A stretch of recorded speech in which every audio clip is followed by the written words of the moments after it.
বেশিরভাগ পুরুষের জীবন মানেই বেঁচে থাকার এক অন্তহীন সংগ্রাম। জীবনের পরন্ত সময়ে এসেও বেঁচে থাকার এ লড়াই কারো কারো শেষ হয় না। যেখানে সুস্থ সবল হয়েই টিকে থাকা কঠিন, সেখানে অচল দুই পা নিয়েও মানুষের কাছে হাত না পেতে অদম্য মনোবল ও মানসিক শক্তি দিয়ে বেঁচে থাকার শেষ চেষ্টাটুকু করে যাচ্ছেন রওশন মাঝি। ঝড় বৃষ্টি নাই, বাদল নাই, কিছু না, বাচ্চার কটা পা যদি দিয়া যায় কেউ তাহলে খাই, না দিয়া গেলে আবুতই না খাই তা লাগে। কেউ কি লেগে যে দূরে তো পাও নাই যে দূরে যাইয়া বাতান। পা অচল তো কি হয়েছে, জীবন থেমে নেই। নদী আর একমাত্র সম্বল নৌকাই যেন তার শেষ ভরসা। শারীরিক প্রতিবন্ধকতা নিয়ে 50 বছর ধরে খেয়া পারাপার করছেন এই মাঝি। প্রতিবন্ধকতা থাকলে বেশিরভাগ মানুষ যেখানে হাত পাতা শুরু করে, সেখানে তিনি নিজের পেশির উপর ভরসা রেখে এতগুলো বছর বৈঠা টেনে যাচ্ছেন। আমাদের বয়স 55 বছর, এতদিন ধরে আমরা দেখতেছি আমার এই কাকা এই গাড়েই এই নৌকা বাড়িতে আছে। তো সে ভিক্ষা না করে কঠোর পরিশ্রম দিয়ে খেওয়া নৌকা পারিবার করে তার সাংসারিক নির্বাহী পরিচালনা করতে আছে। আমি যখন থেকে বুঝতে শিখেছি তখন থেকে দেখতেছি এই কাকা আর কি খাওয়া পাইতেছে বিগত 50 বছর ধরে শুনছি। আমি তো ছোটবেলা থেকে দেখেছি, আমি আমার বাবার কাছ থেকে কিংবা দাদার কাছ থেকে শুনছি যে ছোটবেলা থেকে খাওয়া পায়। সে একটা প্রতিবন্ধী মানুষ, আর সে হাঁটতে পারে না, তারপরও সে খাওয়া পায় নিজের জীবনযাপন করে। অন্যকে হলে হয়তো ভিক্ষাবৃত্তি করতো নিজের সংসার চালানোর জন্য, কিন্তু সে কঠোর পরিশ্রম করতেছে। মাদারীপুর সদর উপজেলার খোয়াজপুর ইউনিয়নের চরপখিরা এলাকার বাসিন্দা মাঝি রওশন ব্যাপারী। তিনি 5 বছর বয়সে বাতজ্বরে আক্রান্ত হন। অর্থের অভাবে সুচিকিৎসা করতে না পারায় তার দুটি পা অচল হয়ে যায়। বর্তমানে তার বয়স 70 বছর। শনিবার জ্বর, ডাকাও আসলে না, ডাক্তার মনে করেন কবিরাজ ছিল, ডাকা এনে দেয়াইতাম, কিছু হয়নি। মাথার ভিতরে কোনো ডাক্তারই ছিল না, ডাক্তার আছে হোমিওপ্যাথি ডাক্তার, এতে কোনো কাজ হচ্ছে না। হেয়ার পর মনে করেন দৌড়াদৌড়ি করছি, এত হয় নাই কিছু। এই সময় গরিব তো। সে আমলে কীর্তিনাশা নদীতে তার এক আত্মীয় নৌকা চালাতেন। পরবর্তীতে তার উৎসাহে একসময় রওশন ব্যাপারী এক নতুন জীবন ফিরে পান। যে জীবনে তার পা নেই, তবু 2 হাতের শক্তির উপর ভরসা রেখে বৈঠা বেয়ে চলছেন। স্বাধীনের পর হইতে কি কাজ করবো? সে ওই যে আগে যারা খাওয়া পাইতো আর আবার সম্পর্ক হুবাতে বই হয়। এখন নৌকা বাইতে আইলাম, বছর 2-3 পাইলাম এগুলা। পাওয়ার পর হেরাই আমার এই গাছ দিয়া দিছে, জনগণেও মায়া করে সবাই কইছে হেয়ারে দিয়া দে, এই পার করবো, ও কি কাম করে খাইবো। এই জনগণে এই সব আমার ছাড়িয়ে দিছে, আর আমি এই পর্যন্ত বাইছি এই জনগণের সেবা যত্ন করছি আমি এই পর্যন্ত। পরবর্তীতে রওশন মাঝির ব্যবহারে মুগ্ধ হয়ে স্থানীয়রা তার জন্য একটা ঘাট বরাদ্দ করেন। 2 আনা থেকে শুরু হয়ে 50 বছরে খেয়া পারাপারের ভাড়া বেড়ে দাঁড়িয়েছে মাত্র 5 টাকায়। বিকল্প যোগাযোগ ব্যবস্থা তৈরি হওয়ার পর এমনিতেই যাত্রী পাওয়া যায় না। এমন অবস্থায় স্বল্প আয়ে তার একবেলার খাবার না জুটলেও তিনি বাড়তি ভাড়ার জন্য কাউকে চাপ দেন না। কেউ কেউ খুশি মনে বাড়তি টাকা দেন। তো ব্রিজ হইয়া গেছে, আমার কি উপায়, কি আমার যদি আমার কিভাবে আল্লাহ খাওয়ায়, কিভাবে না খাওয়ায় আল্লাহ জানে ভালোভাবে। থাকি ওই যে হেনে, ওই যে একটা বাসা করছি, ওই যে ওখানে দেওয়া যায় কুড়ের ঘর, ওই ঘরেই থাকি। 50 বছর 49 বছর ধরে যদি ওখানেই থাকি, তাহলে আর ঘর দুয়ার দিয়ে আর কি করা। একসময় এই খেয়াঘাটের জৌলুস থাকলেও বর্তমানে সেটা অতীত। যোগাযোগ ব্যবস্থার উন্নয়নের ফলে নদীপথে চলাচল কমেছে।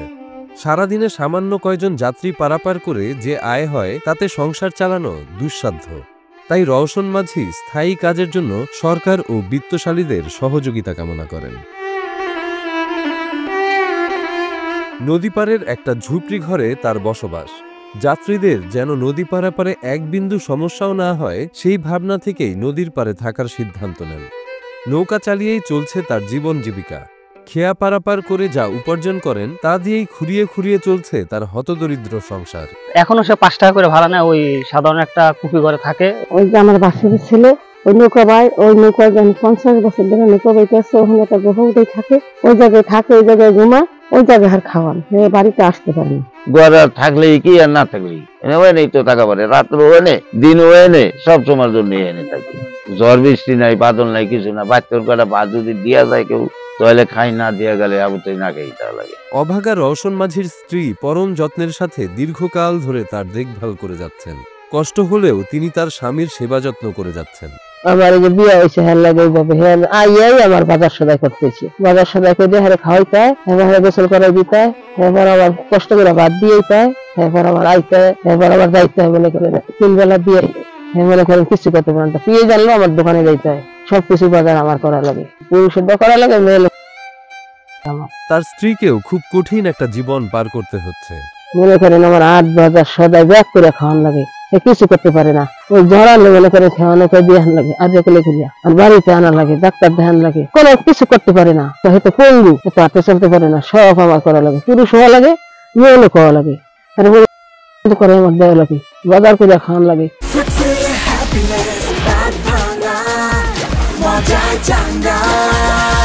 ছেলে সন্তান থাকার পরও তারা পিতামাতার খোঁজ নেয় না, তাই বৃদ্ধ মাঝির অবসরে যাওয়ারও আর ফুসরত মেলে না। নিজের রক্তের সম্পর্কের মানুষের বাড়িতেও যেতে পারেন না। অর্ধশত বছর ধরে শরীরের শত অক্ষমতাকে তুচ্ছ করে তিনি পারাপার করেন শত সহস্র যাত্রীদের। তবে ব্রিজ হয়ে গেলে তার কর্মহীন হয়ে যাওয়ার সম্ভাবনার কথা ভেবে আত্মীয় স্বজনও চিন্তিত।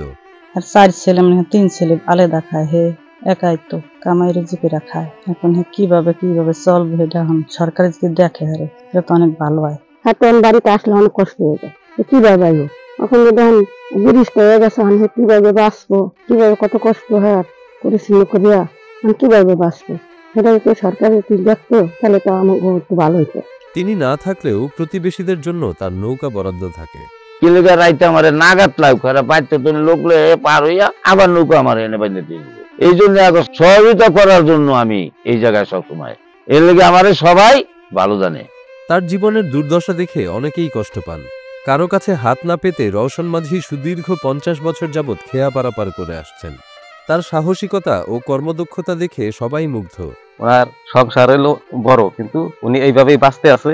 ওনার ঘর বলতে কিছু নাই, বলতে একটা কুড়ে ঘর আছে, যেটাকে একটা ঘোপা বলা হয় আর কি। একে যদি একটু সরকার একটু কোনো সহযোগিতা করতো, একটু প্রযোজিতা করতো, তাহলে ওনার সংসারটা একটু ভালো চলতো, ভালোভাবে উনি বাঁচতে পারতো। এটা আমাদের সরকারের কাছে একটা অনুরোধ আর কি।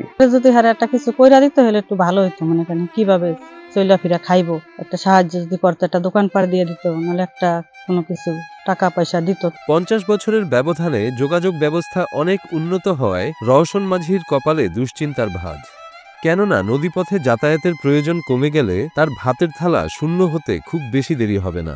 এই নদীতে ইদানিং একটা ব্রিজ হচ্ছে, এই ব্রিজটা কমপ্লিট হয়ে গেলে ওনার খেয়া নৌকাটা অটোমেটিক বন্ধ হয়ে যাবে। আর উনি হচ্ছে একজন শারীরিক প্রতিবন্ধী মানুষ, ওনার কোমর থেকে নিচের সাইডটা পুরোটাই বসা, উনি দাঁড়াতে পারে না। সেক্ষেত্রে আমি দেখেছি যে নদীর পাড়ে একটা ছাবড়া ঘর উঠিয়ে দীর্ঘদিন যাবত উনি বসবাস করছে। ওনার স্ত্রী আছে, সংসার আছে, উনি নিজে বেঁচে আছেন। সেই ক্ষেত্রে একজন 70 বয়স্ক লোক এই নৌকাটা বন্ধ হয়ে গেলে, উনি তো একজন প্রতিবন্ধী মানুষ, ওনার তো আর কিছু করে খাওয়ার সম্ভাবনা থাকে না। সেই ক্ষেত্রে বাংলাদেশ সরকারের উচিত ওনার জন্য কিছু একটা করা, যাতে উনি বেঁচে থাকতে পারে, খেয়ে পরে বাঁচতে পারে। খেয়া পারাপার বন্ধ হয়ে গেলেও রওশন মাঝি আর তার স্ত্রী যেন দুবেলা দুমুঠো ভাত খেতে পান, এজন্য প্রয়োজন ভিন্ন কোনো কর্মসংস্থানের। আমার স্বামী ওই যে 50 বছর ধরে মনে করেন নৌকা পায়, আর হয়ে আটতে পারে নাই। এই মনে করেন এই যে চাঙ্গার মধ্যে আছে, মধ্যে গেছে, আর মনে করেন এখন রাস্তা হয়েছে, এখন রাস্তা দিয়া যায় 10 টাকা দিয়ে। আর মনে করেন 8 বাজার করতে পারে না, আমার আনতে পারে। আর হে মনে করেন 8 বাজার করলো, আমার নিজের লগে যাইতে হইব, আমার 8 বাজার করে আনতে হইয়া তার খাইতে হয়। আমার ছেলেগুলোরা বিয়া করে জুতা হয়ে গেছে, কোনো খোঁজ খবর নেয় না। এই যে দেখেন আমার একটা অপারেশন হয়েছে, ছেলেরা দেখতে হয়নি, এখন খারাপ কষ্ট থাকে, তোমার দেখতে হয়নি। 50 বছর ধরে পাইছে, এখন আমরা মনে করেন যে দয়া করে হারে দোকানপাট দিয়ে দিতেন, হ্যাঁ একটু চলতে পারতো। এই আপনাদের আবেদন, এখন আপনারা যেটা করেন এই আছে, আপনাদের ছাড়া আমার নাই।